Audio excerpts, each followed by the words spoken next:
اللہ الرحمن الرحیم نحمده ونصلی ونسلم علی رسولہ الکریم وعلی آلہ الطیبین واصحابہ الطاہرین اما بعد۔ حضرت گرامی، ہمارے ہاں استہزاء کرنا، دوسروں کا مذاق اڑانا اور مذاق کے ذریعے سے توہین کرنا، ہمارے ہاں اس کا رواج جو ہے وہ عام ہے، اور ہمیں احساس ہی نہیں ہوتا کہ ہم کتنا غیر شرعی کام، گناہ والا کام جو ہے کر رہے ہیں۔ خاص کر کے جو غریب لوگ ہیں، غریب لوگوں کا بہت زیادہ مذاق اڑایا جاتا ہے، استہزاء کیا جاتا ہے، اور ان کی عزت نفس کو مجروح کیا جاتا ہے۔ یہ تو ہمارے ہاں عام ہے، جبکہ شریعت مطہرہ میں جس طرح امیر لوگوں کے حقوق ہیں، اسی طرح غریب کے بھی حقوق ہیں۔ اللہ کے ہاں، اللہ کے حبیب صلی اللہ تعالی علیہ وسلم کے ہاں کسی مسلمان کو دوسرے مسلمان پر کوئی فوقیت نہیں ہے، کوئی برتری نہیں ہے، سب برابر ہیں۔ اگر امیر ہے تو جتنا امیر کے حقوق ہیں اتنا غریب کے حقوق ہیں، کیونکہ جس طرح اللہ تبارک و تعالیٰ نے ساری نعمتیں امیر کو دی ہیں اتنا غریب کو بھی دی ہیں۔ یہ اور بات ہے کہ مالی طور پر اللہ تعالیٰ نے کسی کو مالی طور پر مضبوط کیا ہے، کسی کو کمزور کیا ہے۔ اللہ کا فرمان ہے واللہ فضل بعضکم علی بعض فی الرزق۔ اللہ ہی ہے کہ جو بعض کو بعض پر جو ہے برتری عطا فرماتا ہے رزق میں، مال و دولت میں۔ واضح اس کی حکمت ہے، اگر سارے مالدار ہو جائیں تو پھر دنیا کا نظام جو ہے وہ کیسے چلے گا؟ لیکن اس کا معنی یہ نہیں ہے کہ اگر کسی کے پاس مال ہے، دولت ہے، یا کسی بڑے عہدے پر وہ بڑا جمع ہے تو دوسرے عوام الناس کو، رعایا کو جو ہے وہ حقیر سمجھنے لگ جائے اور ان کی کوئی عزت بھی نہ کرے۔ عام طور پر ہم دیکھتے ہیں کہ جو بڑے بڑے لوگ ہیں وہ کرسیوں پر بڑا جمع بیٹھے ہوتے ہیں، غریب لوگ جو سائل بن کر کے آتے ہیں، ایک تو وہ سہمے ہوئے ہوتے ہیں اور انہیں نیچے بٹھایا جاتا ہے، بلکہ کئی کئی گھنٹے انتظار کرنا پڑتا ہے ان کی حیثیت عزت کو کم کرنے کے لیے۔ اگر وہی صاحب اقتدار اس جیسا کوئی اور آدمی آ جائے، ایم این اے آ جائے، ایم پی آ جائے، وزیر مشیر آ جائے، تو کھڑے ہو جاتے ہیں، استقبال کرتے ہیں، پہلے سے انتظار میں ہوتے ہیں، پہلے سے تیاری میں ہوتے ہیں، آگے بڑھ کر کے ہاتھ ملاتے ہیں۔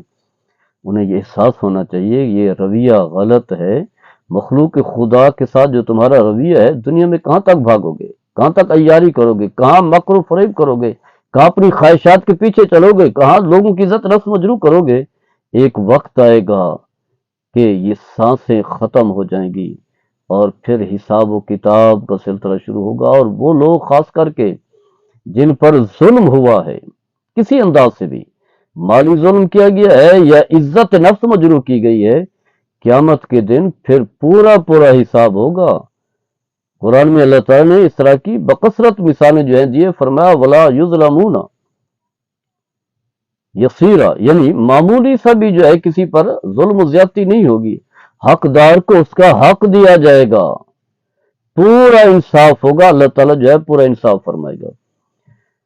تو اس بات کا خیال رکھنا چاہیے، کسی غریب کو جو ہے حقیر نہ سمجھے۔ نبی کریم صلی اللہ تعالی علیہ وسلم کی اسوہ حسنہ پڑھیں، آپ کی بارگاہ میں جو ہے غریب بڑے شوق سے آتے تھے، اور نبی کریم صلی اللہ تعالی وسلم اسے عزت سے بٹھاتے تھے، ان کا احترام کرتے تھے، ان کی باتیں توجہ سنتے تھے، اور فرماتے تھے جہاں مجھے چاہو لے جاؤ، میں تمہارے کام کرنے کے لیے تیار ہوں۔ یہ نہیں ہے کہ عمراء بیٹھے ہیں، غربا جو ہے نہیں بیٹھے ہوئے۔ ایک حدیث پاک میں آتا ہے نبی کریم صلی اللہ تعالی علیہ وسلم کی بارگاہ میں پینے کے لیے کوئی چیز پیش کی گئی، دودھ ہے یا شربت، کوئی چیز بھی، تو واضح ہے آپ مہمان تھے، پہلے آپ نے جو ہے نوش فرمایا، اس کے بعد جو ہے دائیں جانب جو ہے ایک بچہ بیٹھا ہوا تھا۔ ایک میں آتا ہے کہ ایک عام آدمی، دیہاتی آدمی جو ہے بیٹھا ہوا تھا، حدیث کے الفاظ ہے دیہاتی پینڈو آدمی جو ہے بیٹھا ہوا تھا، اور دوسری طرف جو ہے بائیں جانب جو ہے ابو بکر و عمر بیٹھے ہوئے تھے رضی اللہ تعالی عنہما۔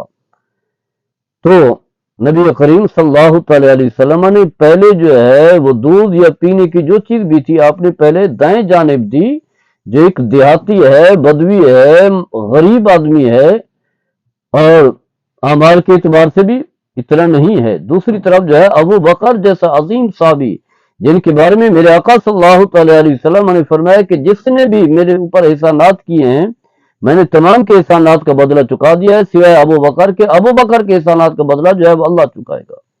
اور پھر فرمایا کہ عمر تو وہ ہے کہ جس راستے سے گزر جائے شیطان بھی وہ راستہ بدل لیتا ہے. اتنی یعنی عظیم صحابہ جنہیں کے بارے میں ہم کہتے ہیں کہ انبیاء کے بعد افضل بشر جو ہے ابو بکر ہیں، پھر عمر ہیں. یہ شیخین کہا جاتا ہے. اور نبی کریم صلی اللہ تعالی علیہ وسلم نے فرمایا، دونوں کا ہاتھ آپ نے پکڑا ہوا تو فرمایا اسی طرح ہم جو ہے جنت میں داخل ہوں گے. تو آپ نے جو ہے ابو بکر کو اہمیت نہیں دی، جو ہے وہ دیہاتی کو جو ہے اہمیت دی ہے. اس کی وجہ آپ نے یہ بھی فرمایا کہ جو دائیں جانب ہوتا ہے اس کا حق جو ہے وہ زیادہ ہے. تو ابو بکر عمر کے مقابلے میں دیہاتی کا حق جو ہے وہ زیادہ تھا، دائیں جانب بیٹھا ہوا تھا. تو آپ نے جو ہے اسے دے دیا. ایک روایت میں آتا ہے کہ دائیں جانب جو ہے ابن عباس جو بچے تھے وہ موجود تھے، دوسری طرف جو ہے کبار صحابہ تھے، مجاہدین حضرت خالد بن ولید اور دیگر بڑے بڑے صحابہ تھے. تو آپ نے ابن عباس سے پوچھا بھی، اگر تم چاہو تو میں انہیں دے دوں. تو عرض کی یا رسول اللہ، میں تو واضح ہے آپ کا جو تبرک ہے وہ تو میں اپنی ذات کے لیے جو ہے استعمال کروں گا، اسے پر کسی اور کو ترجیح نہیں دوں گا. تو آپ نے ابن عباس بچے کو دے دیا. بڑے جو بزرگ بیٹھے ہوئے تھے، مجاہدین بیٹھے ہوئے تھے، خالد بن ولید جیسے لوگ بیٹھے تھے، انہیں آپ نے نہیں دیا. تو یہ بتانے کے لیے کہ جس طرح جو ہے بڑے لوگوں کے حقوق ہیں، اسی طرح غرباء کے بھی حقوق ہیں. حقوق کے حوالے سے اس کے علاوہ جو ہے مذاق کرنا کسی کا ساتھ، استہزاء کرنا، چاہے آپ کا ملازم ہے، ماتحت ہے، نوکر ہے، تنخواہ دار ہے، مرید ہے، شاگرد ہے، کوئی بھی ہے، اس کی جو ہے تحقیر کرنا جو ہے کسی صورت میں جائز نہیں ہے، حرام ہے. اور قرآن میں سورہ حجرات میں جو ہے اللہ تبارک و تعالیٰ نے جہاں دیگر آداب بیان کیا اس میں سے یہ بھی فرمایا، لا یسخر قوم من قوم عسى ان يكونوا خيرا منهم. فرمایا کہ کوئی قوم جو ہے یعنی کچھ لوگ جو ہے دوسروں کا مذاق نہ اڑائیں. واضح ہے جو مذاق اڑا رہا ہوتا ہے انہیں حقیر سمجھ رہا ہوتا ہے، اپنے آپ کا زیادہ سمجھ رہا ہوتا ہے، زیادہ فضیلت والا. تو فرمایا کہ ہو سکتا ہے وہ اس سے بہتر ہوں. خود تو سمجھ رہا ہے کہ ہم بہتر ہیں، ہم افضل ہیں، یہ حقیر ہیں، ان کی کوئی حیثیت نہیں. ہو سکتا ہے کہ اللہ کے ہاں ان کی حیثیت اور ان کی قدر منزلت ہو. اسی طرح فرمایا ولا نساء من نساء عسى ان يكن خيرا منهن. اسی طرح فرمایا عورتوں کے لیے بھی یہی ہے کہ عورتیں جو ہے وہ امیر ہوں، دولت مند ہوں، اقتدار پر ہوں، بڑے عہدوں پر برا جمع ہوں، وزیر ہوں، مشیر ہوں، M N A M P ہوں، اور آگے ان کے ملازم ہوں، ماتحت ہوں، چھوٹے لوگ ہوں. تو انہیں حقیر نہ سمجھے. خواتین کی جو ہے مذاق نہ اڑائے، استہزاء نہ کرے. ہو سکتا ہے کہ وہ ان سے بہتر ہوں. اور یہ بات یاد رکھیں، بہتری کا معیار جو ہے وہ ہے تقوی. عزت کا معیار جو ہے وہ ہے تقوی. ان اکرمکم عند اللہ اتقاکم. یہ دولت جو ہے عزت کا معیار نہیں ہے. تقوی جو ہے اللہ کے قرب کے ذریعے بننے والے اعمال جو ہیں یہ ہیں عزت والے، تعظیم و تکریم والے. اس حوالے سے جو ہے چند حدیث جو ہے میں بیان کرنا چاہوں گا استہزاء کے حوالے سے، جس میں نبی کریم صلی اللہ تعالی علیہ وسلم نے منع فرمایا ہے. حدیث پاک میں آتا ہے حضرت عائشہ صدیقہ رضی اللہ تعالی عنہا نے نبی کریم صلی اللہ تعالی علیہ وسلم کی زوجہ محترمہ ام المومنین حضرت صفیہ رضی اللہ تعالی عنہا کے بارے میں جو ہے اس طرح استہزاء توہین آمیز کلمات کہہ دیے. نبی کریم صلی اللہ تعالی علیہ وسلم کے سامنے کہہ دیے. یعنی یہی کہ وہ چھوٹے قد والی ہے. عام طور پر یہ وجہ بھی ہوتی ہے، کسی کی جو ہے وہ شکل جو ہے اس طرح خوبصورت نہیں ہوتی، قد چھوٹا ہوتا ہے، یا کپڑے جو ہے میلے کچیلے ہوتے ہیں، جس کی وجہ سے لوگ جو ہے استہزاء کرتے ہیں. تو واضح یہ بھی کوئی استہزاء کا ذریعہ نہیں ہے. شکل و صورت کا اچھا ہونا یا ہلکا ہونا، قد کا بڑا ہونا یا چھوٹا ہونا، یہ اللہ کی تخلیق ہے، اللہ کا نظام ہے. یہ اسی طرح کپڑے اچھے ہونا یا ہلکے ہونا جو ہے یہ بھی اللہ کی طرف سے ہے. دولت کس کے پاس زیادہ ہے، کسی کے پاس کم ہے، تو یہ چیزیں جو ہے استہزاء کا باعث نہیں ہیں. تو وہ استہزاء کر رہی ہوتی ہیں اور یہی کہتی ہیں کہ چھوٹے قد والی ہیں. تو نبی کریم صلی اللہ تعالی علیہ وسلم نے جواب میں فرمایا لقد قلت کلمۃ لو مزجت بالبحر لمزجته. فرمایا تم نے ایسی بات کہہ دی، یعنی زبان سے جو تمہارا کلمہ نکلا ہے، یہ جو توہین امیز استہزاء والے تحقیر والے کلمات نکلے ہیں، فرمایا ان کے اندر جو ہے اتنا بدمزگی ہے، اتنا کڑواہٹ ہے. فرمایا ان کلمات کو مختصر یہ جو کلمات ہے سمندر میں ڈال دیے جائیں تو پورا سمندر جو ہے کڑوا ہو جائے، اس کی مٹھاس جو ہے ختم ہو جائے. یعنی زبان کی نکلنے والے کلمات کے بھی برے اثرات ہوتے ہیں. یعنی جیسا کہ تلوار کاٹتی ہے، بندوق جو ہے مارتی ہے، قتل کرتی ہے، لیکن وہ جان کا قتل کرتی ہے. یہ انسان کی شخصیت کو متاثر کرتی ہے. اور لکھا ہے کہ حضرت علی کا قول لکھا ہے کہ تلواروں کے زخم جو ہیں وہ تو ختم ہو جاتے ہیں، واضح ہے علاج کے ذریعے سے مرہم پٹی سے ٹھیک ہو جاتے ہیں، لیکن فرمایا زبان کے جو برے اثرات ہیں اس کے جو زخم ہیں وہ ختم نہیں ہوتے، جب انسان یاد کرتا ہے اسے یاد رہتے ہیں۔ تو واضح ہے غریب آدمی بھی سوچے گا بھی اس نے میری کیوں بے عزتی کی، میری کیوں توہین کیا، میں بھی انسان ہوں، میرے بھی حقوق ہے، اللہ تعالیٰ نے دیکھنے کے لیے مجھے آنکھیں عطا فرمائی، سننے کے لیے جو ہے کان عطا فرمائے، بولنے کے لیے زبان عطا فرمائی، پکڑنے کے لیے ہاتھ عطا فرمایا ہے، چلنے کے لیے پاؤں عطا فرمائے، کہیں کمی نہیں ہے، یعنی جس طرح اس کی شکل و صورت ہے میری بھی اسی طرح کی ہے، کمی بیشی ہو سکتی ہے لیکن باقی تو کہیں کوتاہی نہیں ہے۔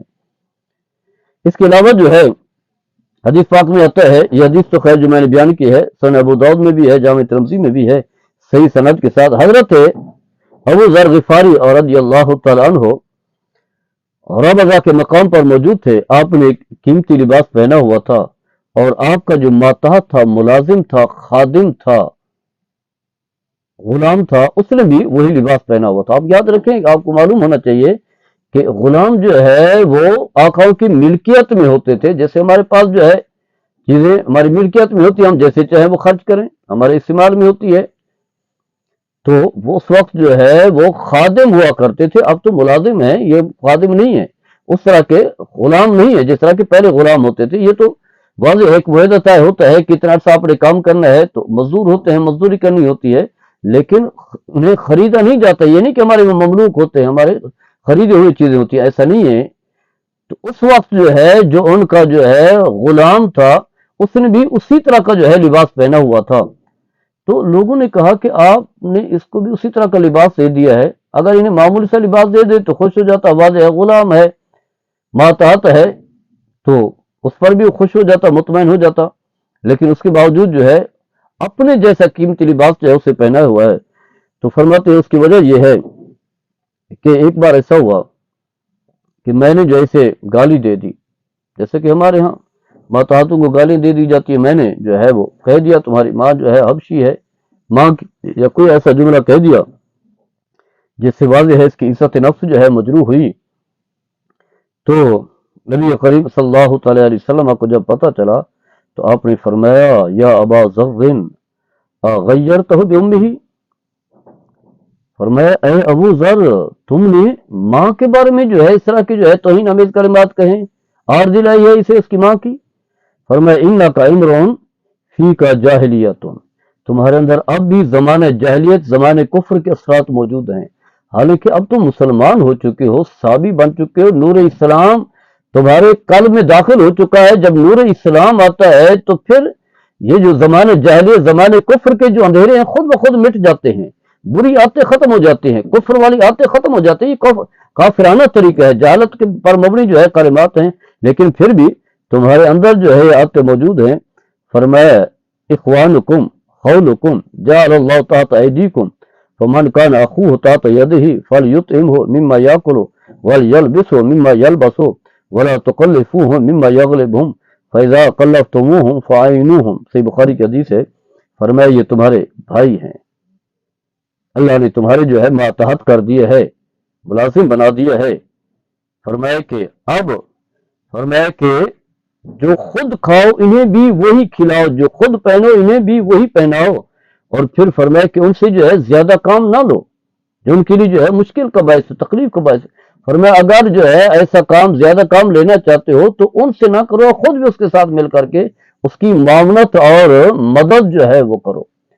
تو نبی کریم صلی اللہ تعالیٰ علیہ وسلم نے حکم بیان کیا ہے، یہ احکام بیان کیا، ایک حدیث پاک میں آتا ہے آپ صلی اللہ تعالیٰ علیہ وسلم نے فرمایا کہ جب تمہارا ملازم ماتحت جو ہے کھانا بنا کر کے اسے اپنے ساتھ بٹھاؤ اور اسے کھلاؤ، فرمایا اگر کھانا کم ہے تو کچھ نہ کچھ اسے کھلا دو، دو چار لقمے اسے دے دو۔ فرمایا اس کی وجہ یہ ہے کہ اس نے جو ہے آگ کی تپش کو برداشت کیا ہے، دھواں برداشت کیا، یعنی اتنی مشقت سے وہ تمہارے لیے کھانا لے کر کے آیا ہے تو تم خود کھا رہے ہو اور اسے نہیں کھلا رہے، بٹھا اپنے ساتھ بٹھا کر، جس جگہ پر تم بیٹھے ہو، جو ہے وہ بیڈ پر بیٹھے ہو، صوفے پر بیٹھے ہو، بڑی کرسی پر بیٹھے ہو، جہاں کہیں بھی بیٹھے ہو، اسی جگہ پر اسے بٹھاؤ، یہ سمجھو کہ یہ کوئی عجیب مخلوق نہیں ہے، ہلکا نہیں ہے، اس کے کوئی یہ نہیں کہ حقوق نہیں ہے، بچے گا تو یہ کھا لے گا، ایسا نہیں، اپنے ساتھ بٹھائیں تاکہ اسے بھی احساس ہو کہ میرے بھی حقوق ہیں، میری بھی عزت نفس ہے، اور اگر ایسا کرو گے اللہ کے ہاں قدر و منزلت پاؤ گے، ثواب پاؤ گے، اور نیکیاں بڑھیں گی، نبی کریم صلی اللہ علیہ وسلم کے اسوہ حسنہ پر عمل ہوگا، اور یہ اعمال جو ہے مغفرت و بخشش کا ذریعہ بنے گے۔ لیکن اگر مذاق اڑاؤ گے تو یہ حرام ہے، کوئی حقیر نہیں ہے، سب اللہ کے ہاں برابر ہیں۔ اللہ تعالیٰ ہم سب کو عمل کرنے کی توفیق عطا فرمائے۔ وما علینا